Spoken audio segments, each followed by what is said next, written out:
আজ সকালবেলা husband office চলে যাওয়ার পরে আবারও একবার শুয়ে পড়েছিলাম। শরীরটা ভালো লাগছিল না, ম্যাচ করছিল। আর ছেলেও দেখো এখনও ঘুমাচ্ছে, ও কিন্তু ওঠেনি। সেজন্য আমিও গিয়ে আবার একবার শুয়ে পড়লাম। আর এই যে দেখো পায়ে কোথায় ধাক্কা লেগে গেছে আমি নিজেও জানি না, হালকা ব্যথা ব্যথা লাগতে দেখি এরকম অবস্থা, পুরো রক্ত জমে গেছে। তো আমার সাথে এমনটা প্রায়শই হতে থাকে। এই টাইমে কোনোদিন ঘুমাই না, তাই শুলাম, কিন্তু ঘুম আর হয়নি। তো একটুখানি শুয়ে থেকে আবার উঠে পড়লাম, ভাবলাম ফালতু শুয়ে থেকে লাভ নেই, চলো এই সময়ে কাজগুলো সেরে নিই। আর ছেলে দেখি আজকে অনেকক্ষণ লম্বা ঘুমাচ্ছে। সকালে শুয়ে উঠে দেখি সকাল 10টা বেজে গেছে। আর বাইরে দেখো এত রোদের তাপমাত্রা, পুরো গরম হাওয়া বয়েছে। আর এমনি তো এখানে অ্যালার্ট দিয়ে দিয়েছে যে বাইরে না বেরোনোর জন্য। টাইলসগুলোতে এত গরম হয়েছে, মনে হয় খালি পায়ে গেলে পায়ে বড় বড় ফোসকা পড়ে যাবে। জামা কাপড় সকালবেলা সে 8টার সময় মেলি, 10টা হতে হতে পুরো শুকিয়ে পাঁপড় ভাজা হয়ে যায়। এর বেশি রাখলে হয়তো পুড়েই যাবে।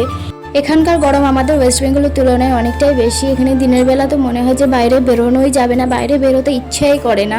এমনকি ঘরের মধ্যে থাকলেও একটা গরম হাওয়া বয়ে আসে। এখন একটা ব্রেড অমলেট বানিয়ে নিচ্ছি, তো এটাই আজকের আমার ব্রেকফাস্ট।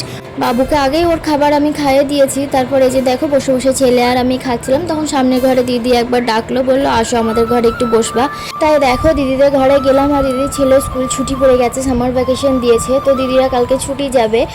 বাবু একটু দিদির ছেলেটার সাথে খেলা করলো। দিদির ছেলেটা বাবুর সাথে খেলা করতে ভালোবাসে, যেতে আসতেই ওকে ডাকে। কিন্তু একা বাবু ওদের রুমে থাকে না, আমাকেও পাশে বসে থাকতে হবে, তবে ভালোভাবে খেলা করবে। ওদের রুম থেকে আসার পরে বাবুকে ল্যাপটপে কার্টুন চালিয়ে দিয়েছি। আর এই যে দেখো খেলনাগুলো নামিয়ে দিয়েছি, তো বসে বসে এখন খেলা করবে আর কার্টুন দেখবে। রান্নাঘরে খুবই গরম, তাই আমি চাই না বাবু রান্নাঘরেই গরমে আসুক, সেই জন্য ঘরে ওকে ফ্যান চালিয়ে ল্যাপটপে কার্টুন চালিয়ে দিয়েছি। ও দেখবে, খেলা করবে, একবার করে কিচেনে আসে, আমার কাছ থেকে ঘুরেও যায়। তো এটা সেটা আমি খাবার ওর হাতে দিই। এরকম করেই আমি দুপুরে রান্নাটা করি।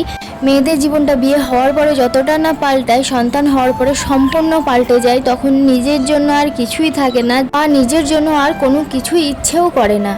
একা হাতে যারা বাচ্চা সামলায় তারা ভাবি যে সময়ের সাথে সাথে যে আর একটু বড় হয়ে যাক, তাহলে হয়তো আর কোনো অসুবিধা হবে না, নিজে হাঁটতে শিখুক তাহলে অসুবিধা হবে না, কথা বলতে শিখুক তাহলে অসুবিধা হবে না।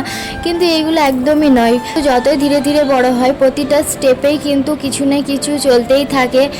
আমার ছেলে এখন হাঁটতে শিখেছে, তো নিজেই সারা ঘর ঘুরে ঘুরে খেলা করে, তো সেই জন্য ভয়ও লাগে কখন কোনো কিছু যেন উঠিয়ে মুখে না নিয়ে নেয়। আর একটু বড় হবে তখন পড়াশোনা, এটা সেটা সময়ের সাথে সাথে চলতেই থাকবে।